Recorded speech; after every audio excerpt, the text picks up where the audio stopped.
Bonjour à toutes et à tous et bienvenue dans ce premier épisode où je vous parle de préparation moteur de mobilette. Alors pour moi la préparation moteur c'est une grande passion, je pense que ceux qui me connaissent ou avec qui j'ai pu échanger le savent. Et il n'y a pas très longtemps j'ai décidé de préparer mon premier moteur de mobilette parce que j'ai déjà des expériences sur des moteurs de voiture. Voilà, sauf que là le 2 temps je connais pas du tout et j'ai voulu le faire parce qu'apparemment c'est assez satisfaisant, on a des résultats assez probants rapidement, ce qui est plutôt bien. Donc voilà, donc je suis parti d'une base d'un AV7 totalement classique, d'une Motoconfort N40T avec un cadre de Motoconfort N40T. Et je tiens à mettre en garde directement, tout ce que je vais montrer ici n'est pas légal sur route ouverte évidemment. Donc ne refaites pas ça chez vous si vous comptez rouler sur route ouverte, c'est important. Mon AV7 d'origine est nourri avec un carburateur de 12 mm de la marque Guttner, d'un échappement ovale, n'a pas de variateur, uniquement un embrayage, un allumage à rupteur, voilà. Et c'est à peu près tout. Sur cette mobilette, j'ai fait énormément de choses, que ce soit esthétique ou mécanique ou dans la préparation. Et la préparation à l'heure actuelle n'est pas finie. C'est une avancée et j'attends aussi. Si vous avez plus d'expérience, je pense que beaucoup de gens ont beaucoup plus d'expérience que moi et tout, des retours, voilà, etc. Je vais vous montrer ce que j'ai fait, les pièces que j'ai achetées. Je vous mettrai en description tous les liens de toutes les pièces que j'ai achetées. Je les ai achetées en majorité sur le site RRD Préparation. On va uniquement parler de l'aspect mécanique, donc moteur, parce qu'il y aura une deuxième partie sur le cadre, les freins, les roues, qui ne sont pas encore là. Mais il y aura une réelle transformation physique de cette mobilette. Donc ça sera dans un deuxième temps. Pour l'instant, on s'occupe de faire un moteur qui marche suffisamment, qui n'est pas fini encore une fois, parce que là, c'est qu'un début, on va dire. Un petit test, un petit jet pour voir si je pouvais déjà assembler des pièces neuves. Pas forcément les modifier, parce que pour l'instant, vous allez voir ce que j'ai fait. J'ai pas fait grand chose, mais c'est un début. Voilà, faut bien se dire un truc, c'est que j'ai jamais touché de 2 temps par le passé. Donc voilà. Et j'ai tout appris tout seul, voilà. C'est mes débuts, etc. Donc, ce que j'ai fait, c'est que je suis parti de mon AV7. Le bas moteur est strictement d'origine, donc vilebrequin d'origine. Les roulements d'origine, ils font pas de bruit. Joint spi et le joint entre les deux carters d'origine, il n'y a pas de prise d'air à ce niveau-là. Donc j'ai pas jugé nécessaire de les reprendre parce que de toute façon il n'y a pas de prise d'air et ça fonctionne. Les roulements font pas de bruit, etc. Donc tant mieux, ça tient pour l'instant. Voilà. Et c'est au niveau au moteur que j'ai changé, donc je suis parti sur un kit 50 Airsal qui, s'il me semble, on ne gagne pas tant de puissance que ça par rapport à l'origine, mais je voulais absolument repartir sur un kit cylindre piston et segment 9. Donc je suis reparti là-dessus. Donc voilà. C'est ce que. Donc j'ai pris le carré, donc en tant de millimètres, je le mettrai, je ne m'en rappelle plus. Voilà, culasse d'origine, j'ai évidemment fait tous les joints au moteur. Voilà, j'ai mis un carburateur Dell'Orto SHA 15, une pipe d'admission droite en 15 mm qui n'est pas ajustée, pareil pour les joints. Les carters d'ailleurs ne sont pas ajustés non plus, je n'ai absolument pas gratté, voilà, j'ai juste assemblé les pièces pour l'instant et réglé ces pièces. Voilà, avec une pipe de 15, le joint il déborde et tout, c'est super moche, mais je voulais juste voir ce que ça faisait. J'ai mis un variateur type origine de refabrication, c'était pas très cher. Voilà, c'est pas défini, encore une fois, c'est pas définitif, mais j'ai préféré partir là-dessus. Je vais vous montrer ensuite, mais je vous fais déjà une liste. J'ai mis un allumage électronique de type Moriyama, donc toujours de type origine. C'était pas très cher non plus. Vous allez voir l'installation, vous allez me dire ce que vous en pensez. Et c'est à peu près tout. La poulie réceptrice, c'est celle d'origine. La couronne de la roue, c'est celle d'origine. Voilà. J'ai fait une suppression des pédales, j'ai mis des cale-pieds. Voilà.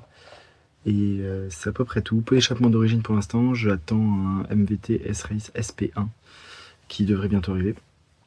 Et voilà, je vais vous montrer mon montage. Vous allez me dire ce que vous en pensez. Sachant que pour l'instant, le kit est encore en rodage. J'ai fait que 200 km depuis que je l'ai mis.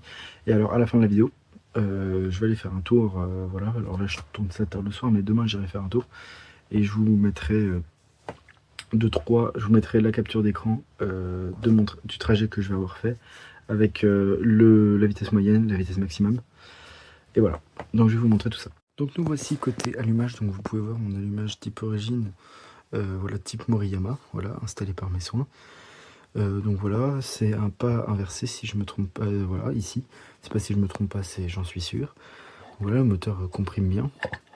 Je sais pas si vous le verrez bien, mais il y a de la compression. Donc on a fait voilà le faisceau qui va jusqu'au CDI. C'est totalement classique. J'ai gardé la bobine d'origine, haute tension. C'est peut-être à changer. Vous allez me dire, je pense qu'il y aura des gens qui s'y connaîtront 1000 fois mieux que moi. J'ai mis un antiparasite NGK. Alors je sais qu'il manque le truc d'étanchéité là et ici, mais c'est temporaire. Parce que c'est pas, je l'ai piqué sur une autre mob. Au niveau de la bougie, je suis en B6HS. Je sais pas si vous arriverez à voir, voilà. NGK B6HS. Je pense que c'est pas mal. Alors oui, j'ai plus de décompresseur parce que le câble est cassé, mais ça c'est pas grave. Donc échappement ovale d'origine, qui est pas top parce que quand le variateur remonte, il vient taper ici. Donc c'est pas vraiment l'optimal.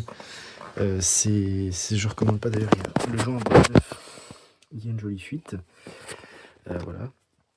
Donc voilà, suppression des pédales. Donc on a des repose-pieds, voilà tout ce qui est de plus classique. J'essaie de vous montrer à la lumière. Donc de ce côté-là, c'est à peu près tout. Ce que je peux vous montrer aussi, c'est les pneus. Donc je suis en pneus taille origine 2x17 22B. Voilà, c'est des Continental. C'est sur les jantes à rayons d'origine, comme vous pouvez voir. Voilà, à ce niveau-là, pas de souci. Ressort totalement d'origine, d'époque. Voilà, le cadre, hein, comme vous pouvez voir, alors j'ai masqué ma plaque, mais voilà, est totalement d'origine, bon, un petit peu tordu. C'est une mobilette que j'ai vraiment payé pas cher. Moi, j'ai commencé à la mettre à mon goût. Hein. Elle a une belle patine, je trouve. Franchement, elle est pas mal. Voilà, j'ai fait plus de 200 km, c'est bientôt 300 km avec, parce que quand le compteur était à 420 km, il me semble, quand j'ai installé le kit. Donc voilà. Faisceau temporaire, parce que alors oui, ça c'est un faisceau temporaire en rigide, vous comprendrez pourquoi plus tard, c'est au niveau esthétique. En fait, tout le faisceau arrière est temporaire, donc avec un fil rigide. Et sinon tout le reste du faisceau est bien monté en souple, hein. Je vous rassure, ça, je vous tourne la roue. Hop. Mais tout le reste est bien monté en souple pour le phare avant. Ça, il n'y a aucun souci. Et pour tout ce qui va être électronique aussi. Ici, on voit mieux notre carburateur d'Alorto SHA 15 ainsi que sa pipe d'admission. Voilà.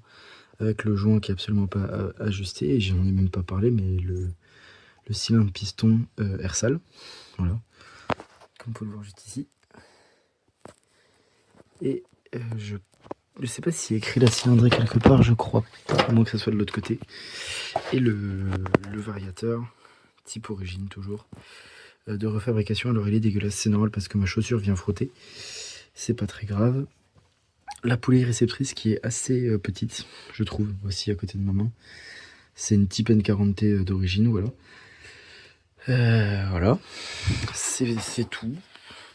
La couronne qui est d'origine, qui je pense qu'il faudrait que je remplace par une plus grande, c'est ce qu'on m'a conseillé. Peut-être pareil pour la poulie réceptrice, à vous de me dire. Et un variateur racing avec une poulie qui fait embrayage est envisagé, mais ça coûte assez cher, malheureusement. Déjà, j'attends de recevoir mon échappement qui a du mal à être approvisionné par le site RRD Préparation. C'est un petit peu dommage, mais bon, c'est pas grave. Et voilà, alors vous voyez que vu que le kit en rodage, je le fais tourner à 3% et ça tourne un petit peu riche. Et bien, voilà, j'espère que j'ai rien oublié par robinet d'essence absolument pas d'origine, et je peux même pas le fermer avec un écarter, c'est chiant. Mais voilà, sinon bas moteur d'origine, culasse entièrement d'origine. Voilà, même pas raboté, rien du tout. Juste le plan de joint nettoyé quoi. Et c'est absolument tout. Voilà. Et je vais vous faire voir. Donc, je vous mettrai un screen de ce que j'ai fait avec ma voix, etc. Je vous expliquerai un petit peu le trajet que j'ai fait. La vitesse moyenne, etc. Et j'essaierai je vais prendre un trajet où il n'y a pas de descente pour pas fausser la vitesse maximum. Mais j'ai jamais pris la vitesse maximum GPS, mais au compteur, qui, si je me trompe pas, est un petit peu optimiste. On s'approche des 80. Voilà. C'est un moteur qui est plutôt bien réglé, qui, malgré qu'il tourne à 3%, est bien au niveau richesse. C'est juste que y a trop d'huile, mais vu que je suis en rodage, j'ai pas envie de casser le moteur. Et voilà. Dites-moi ce que je pourrais faire, parce qu'il y a des gens qui s'y connaissent bien mieux que moi. Est-ce qu'il faudrait passer en kit 70? Mais j'aimerais beaucoup voir ce que ça fait de... Si je peux pas encore optimiser, pousser jusqu'à bout le petit kit 50, c'est pas marqué, c'est dommage. Mais il faut me croire sur parole, c'est un vrai kit 50. Et voilà, dites-moi, parce que je pense pas que passer sur un allumage plus performant pour l'instant, c'est pas une config extrême non plus, donc pour moi ça n'a pas vraiment d'intérêt. Et puis voilà, donc voilà, je vous reprends tout de suite pour le trajet et la vitesse maximum et les conclusions.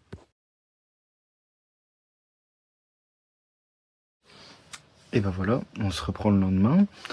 Alors, qu'est-ce que vous en pensez de cette configuration, des stats que je vais vous montrer. Donc voilà. Donc on a une vitesse de 58 km/h. La vitesse moyenne c'est un petit peu biaisé parce que je l'ai fait chauffer, etc. Et malgré ce que beaucoup de personnes disent sur des forums, je pense que la chauffe, les bien laisser chauffer le moteur, etc. sur un AV7, c'est assez important, je pense. Parce que j'ai l'impression quand même que ce moteur donne du meilleur de lui-même quand il est chaud. Que j'ai roulé quelques kilomètres. Là j'ai fait que 4 km, donc je pense pas que j'ai laissé assez chauffer. Il faudrait que je refasse des tests un petit peu plus poussés. Malheureusement j'ai pas très le temps. Voilà. L'échappement normalement, croisant les doigts, devrait arriver ce mois-ci.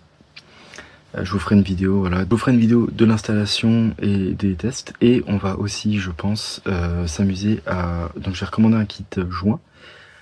Déjà aussi pour voir la gueule du piston parce que j'aurais fini le rodage techniquement. Et s'amuser à mettre déjà bien mettre en face le carter des joints et du cylindre, bien mettre en face le joint d'admission et voir ce qu'on pourra gagner. Pour moi je pense que c'est loin d'être une mauvaise idée de faire ça parce que ça pourra me prouver si ça a une incidence ou pas. Ça parce que personnellement j'en sais rien. Voilà, t'as plein de gens qui disent oui ça fait gagner beaucoup, d'autres qui disent que ça fait pas gagner. Ça dépend vraiment de ce qu'on lit. Donc voilà. Encore une fois, c'est la première préparation que je fais sur un moteur AV7 et sur un moteur de temps en général. C'est beaucoup moins bien documenté que les moteurs de voiture que j'avais pu préparer. Parce que les moteurs, j'avais préparé des moteurs TU et c'est extrêmement bien documenté. Surtout quand on veut faire une légère préparation. Et d'ailleurs, pour vous donner un comparatif, ce moteur-là, quand j'ai acheté la mobilette, que je l'ai remise en route et que j'ai absolument, entre guillemets, rien fait mécaniquement, c'est-à-dire que j'ai pas décrassé le pot, etc. J'étais à 35 km/h de vitesse maximum. Après, avec un bon réglage, un bon décrassage, on va dire qu'on s'approchait des 40 km/h.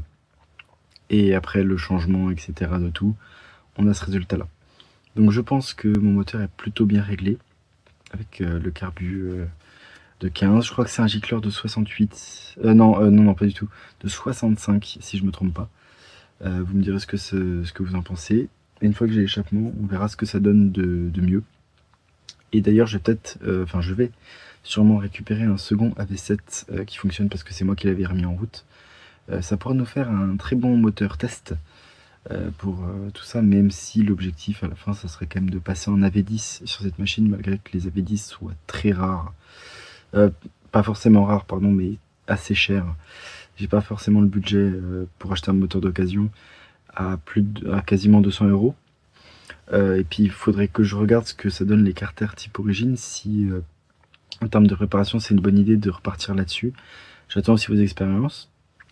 Donc voilà, normalement vous aurez dans la description tout ce que j'ai acheté ou similaire pour que vous compariez. Et voilà. Et bien je vous dis merci d'avoir regardé cette vidéo. N'hésitez pas à donner vos conseils, vos retours d'expérience, ce que je pourrais faire, et à la partager à tous les passionnés de mobilette. Salut!